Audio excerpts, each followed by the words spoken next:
They walked away from one of the most glamorous jobs in the world, bought a broken 61-year-old sailboat for $5,000, and spent the next decade sailing to 16 countries, only to sell the boat, leave the ocean behind, and start building a house in the mountains of North Carolina with zero construction experience. The couple behind that story is Jordan and Desiree Wicht, the husband and wife team who built Sailing Project Atticus into one of the most loyal communities in the sailing YouTube space. But after 10 years on the water, 2 boats, a daughter born in the Mediterranean, and a second child on the way, something shifted, and the ocean life they had built their entire identity around was no longer where the story was heading. By the end of this video, you will understand exactly what drove them to sail in the first place, what made them stop, and why the chapter that comes next might be the most honest thing they have ever put on camera. Desiree Golan did not grow up thinking she would one day sail around the world. She grew up in a family that moved frequently, including time spent in Tokyo, Japan, with regular visits to her mother's hometown in Tela, Honduras. Travel was not a choice in her family, it was just life. But early life also came with a harder reality. As a child, Desiree's physical limitations became noticeable enough that her parents took her to specialists in New York City, where she was diagnosed with juvenile rheumatoid arthritis. For most kids, that kind of diagnosis narrows the world. For Desiree, it eventually had the opposite effect. By high school, her family had relocated to Charlotte, North Carolina, where she pushed herself into sports and athletics, building a physical resilience that would later define her reputation aboard a boat. She went on to found a startup in Silicon Valley. She was in the middle of building a career in tech when a single conversation changed her trajectory entirely. A woman she met was working as a yacht stewardess, traveling the world, getting paid, with room and board covered. Desiree had never heard of such a job. She read everything she could find, sold her company, and moved to Fort Lauderdale to pursue a position on a superyacht. Within 2 years, she had worked her way up to one of the most prestigious berths in the industry, a stewardess position aboard motor yacht Limitless, the largest American flag superyacht in the world at the time. It was not a small gig. These were some of the most well-traveled, well-connected people on Earth. And working aboard Limitless was where Desiree Golan met a deckhand from Santa Cruz, California named Jordan Wicht. Jordan had taken a different road to that same deck. He had grown up with the ocean woven into his childhood through boat trips with his father, studied film production at San Diego State University, and then channeled that restlessness into working on the water. He was a certified sailing instructor. He had backpacked through California, Wyoming, Colorado, Utah, Europe, and Southeast Asia. He was, by most measures, a person who had never quite found the one thing worth stopping for. And if you think that was surprising, stay with me, because this next part is why the whole story matters. The moment that actually started Project Atticus did not happen on a boat. It happened in a village in Laos. Jordan and Desiree had been working aboard Limitless, quietly saving money and quietly making plans they did not yet say out loud to anyone. On one of their breaks between charters, they took off together into the Laotian backcountry, the kind of off-grid travel that the superyacht world rarely encourages. And in a remote village, they stumbled across a small film crew in the middle of shooting a documentary.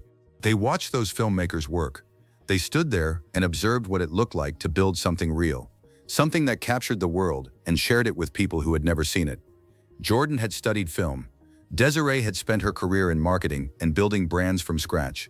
And in that moment, according to multiple accounts of the story Jordan has told publicly, they made the decision.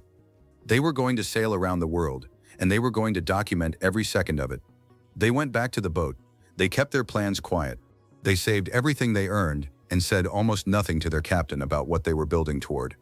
Then they left. Their captain, by all accounts, was sorry to see them go, but he supported them. They relocated to Sarasota, Florida, where Desiree's father owned a restaurant.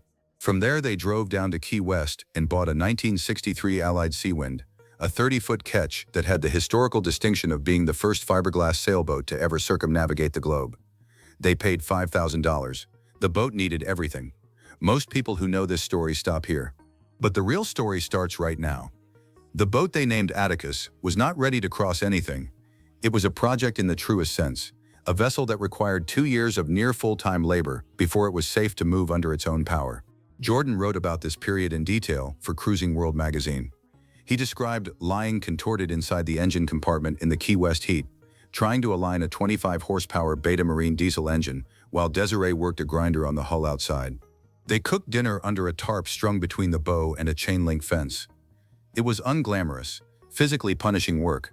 Desiree did so much of the grinding and sanding that the men at the boatyard reportedly took notice. It was not common to see a woman taking on hull prep without stepping back from it. The name they chose for the project was not an accident. Project Atticus was named after Atticus Finch, the character from Harper Lee's To Kill a Mockingbird. The quote they built their mission around was his: "You never really understand a person until you consider things from his point of view, until you climb into his skin and walk around in it." The motto they put on everything was simpler: know your world. They started their YouTube channel before they even had a working vessel. The first 4 episodes of the channel documented them searching for and purchasing the boat. The channel grew from the refit itself, from the complete transparency of 2 people who had no idea what they were doing and were willing to show every mistake. And crucially, they brought complementary skills. Jordan handled the film production side. He knew how to frame a shot, build a sequence, and edit a story. Desiree handled branding, community, and the business architecture behind the channel. What looked like a couple on an adventure was, from the beginning, a media company with a clear structure and a real strategy. Here's what the comments kept asking, and here's the answer they never got, until now. The sailing YouTube space is not small. There are hundreds of channels documenting couples and families living aboard boats. Most of them never break past a few thousand subscribers. Project Atticus built a genuinely loyal following, and the reason is specific. They did not wait until they had something impressive to show. They documented the failure as it happened: the engine that would not align, the bulkhead issues, the budget overruns, the moments where 2 people who left glamorous careers were sweating through a Florida summer, wondering if they had made a mistake. And that transparency built a community that felt invested in their outcome, not just their highlight reel. They also had a production standard that separated them from the average sailing vlog. Jordan's film background showed the footage was composed differently. The storytelling had structure. It was not just a camera pointed at the water. It was a documentary series with episodes that respected the viewer's time. Desiree flew around the world to pick up freelance stewardessing work during the lean years, including one period when they were reportedly short on cash while sailing the Western Caribbean. Jordan worked wherever he could. They were not independently wealthy. The channel had to become the business, and they built it into one deliberately. By 2025, third-party estimates placed the channel's estimated monthly revenue in the range of $12,000 to $20,000 from AdSense alone, with additional income from sponsors, Patreon, and merchandise. That is the number that explains why the channel has kept going through every major life transition, because they treated it like work from the beginning. And that's when the decision was made, the one nobody around them saw coming. After pouring years of labor and savings into their 1963 Allied Seawind, Jordan and Desiree were dealt a structural blow, a major bulkhead failure. The boat they had built their channel on, the one they bought for $5,000 and rebuilt from nothing, was no longer safe for offshore passages. They made the decision to upgrade. They traveled up and down the east coast of the United States, interviewed experts, inspected boats, and eventually landed on a 1997 Pacific Seacraft 40, a vessel known in the blue water sailing world for its offshore construction quality and safety record. They named it Atticus II. They launched a Kickstarter campaign to help fund the transition, and their community showed up. What followed was another extensive refit, years of upgrading systems, adding lithium batteries, installing a water maker, fitting Starlink for offshore communication, replacing rigging, adding a new solar array, and dialing in every system for long-distance passage making. By the time Atticus II was ready, it was a genuinely capable ocean-crossing vessel that had been rebuilt from the inside out. They crossed the Atlantic, they reached the Azores, they pushed into the Mediterranean. In December 2022, while in Malta, Desiree gave birth to their daughter Isabella, known on the channel as Isa.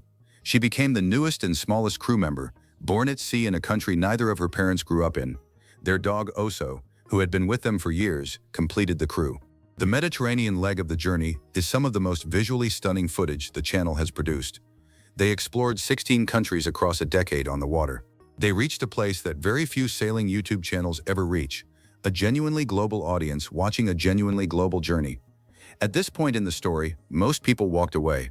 What they did instead is the part nobody talks about. Somewhere in the middle of the Mediterranean chapter, something shifted. The channel's about page, written in their own words, says it plainly. Recently, we've decided to move back to the USA to be closer to family. Desiree was pregnant with their second child, due in January 2025. Isabella was 2 years old. A decade of living aboard boats, First a 30-foot fixer-upper and then a 40-foot cruiser had taken them to 16 countries. But raising two young children offshore, far from family, was a different equation than the one they had signed up for when they were two people with a tarp and a broken engine in Key West. Atticus the Sick went up for sale. Jordan made a video documenting the listing himself, walking through every system he had spent years upgrading, explaining what the boat was and why it was ready for its next owner. At the time of listing, the boat was located in Brindisi, Italy. It was priced as the fully dialed-in offshore cruiser it had become, not the fixer-upper they had originally bought. That video was one of the more quietly powerful things they have put out. It was not a dramatic exit announcement.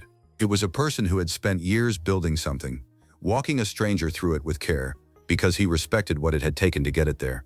The comment sections on that video and the surrounding episodes showed a community genuinely wrestling with what this transition meant, both for Jordan and Desiree, and for the version of themselves that viewers had been projecting onto the journey.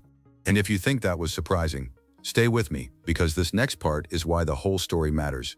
They did not go back to a suburb. They did not rent an apartment in a city and quietly step back from content creation. Jordan and Desiree bought land in the mountains of North Carolina and announced they were going to build a homestead, a family home, with no prior construction experience. The channel shifted entirely. The sailing footage gave way to land footage, timber framing, foundation work, planning a structure from scratch in terrain that does not make building easy. Their YouTube channel description now reads, "We're building our family homestead in the mountains of North Carolina with no prior building experience, in search of a life surrounded by nature and filled with adventure." Pattern is unmistakable when you look at the full arc. These are two people who do not choose the straightforward path. They did not use their superyacht savings to buy a finished boat. They bought a broken one and rebuilt it. They did not sail to easy anchorages on a comfortable charter schedule. They crossed oceans and spent years aboard in conditions that most people would not voluntarily choose. And now, they have not moved into a finished house. They are building one from the ground up, on camera, with a toddler, a second child born in early 2025, and no construction background to fall back on. The Homestead channel has been uploading steadily into 2026. By February 2026, the subscriber count had grown by 6,000 in under 7 months. The audience followed. Not all of them. Some came specifically for sailing, and the sailing is gone. But a substantial portion of the community made the move with them, because what they were watching was never only about boats. One phone call, one conversation. That's all it took to change the direction of everything. The through line of Project Atticus is easy to miss if you focus on the vessels. Desiree grew up with a diagnosis that could have narrowed her world. It did not. She built a tech company. She worked on the largest American superyacht in existence. She sanded hull paint in a Florida boatyard while the men around her watched. She was a freelance stewardess flying between countries to keep the dream funded during the years when the channel was not yet a business. She gave birth in Malta, on the other side of the world from her family, and did it in the context of a life she and Jordan had chosen deliberately. Jordan studied film and built a production operation on a sailboat. He wrote about the refit experience for Cruising World. He ran the technical side of Atticus to Sec through years of upgrades that most boat owners would hire out. He made the video selling that boat with the same care he brought to making the videos that built the audience in the first place. The motto of the channel, Know Your World, was never about sailing specifically. It was about the act of refusing to stay in the comfortable version of a life that someone else designed for you. The Laos village where they watched strangers make a documentary was the actual starting point. The sailboat was the vehicle. The mountains of North Carolina are not a departure from the story. They are the next chapter of the same one. Most channels that built an audience around a specific lifestyle struggle when that lifestyle ends. The ones that survive are the ones where the audience was never just watching the activity, they were watching the people. Project Atticus built that kind of audience, whether it was a 30-foot catch in a Key West boatyard, a Pacific Seacraft 40 in the Mediterranean, or a homestead going up board by board in the Appalachian Mountains. The audience keeps watching because Jordan and Desiree keep doing the thing the audience came for in the first place, choosing the harder, more honest version of the life they want. 10 years on the water, 16 countries, 2 boats, 2 kids, and a mountain in North Carolina. That is the real summary of what Project Atticus has built. The homestead build is ongoing. The channel is active. A second child joined the family in early 2025. Atticus to Suit is listed for sale in Italy, ready for whoever comes next. And Jordan and Desiree are somewhere in the mountains, doing what they have always done, figuring it out as they go, on camera, without pretending it is easy. The question this story leaves open is one only you can answer. Would you trade a decade of sailing 16 countries, with all the financial uncertainty and physical difficulty that came with it, for the kind of life Project Atticus actually lived? Or is the version of adventure they chose one that most people only admire from a distance? Drop your answer below. The comments on this one are going to be worth reading.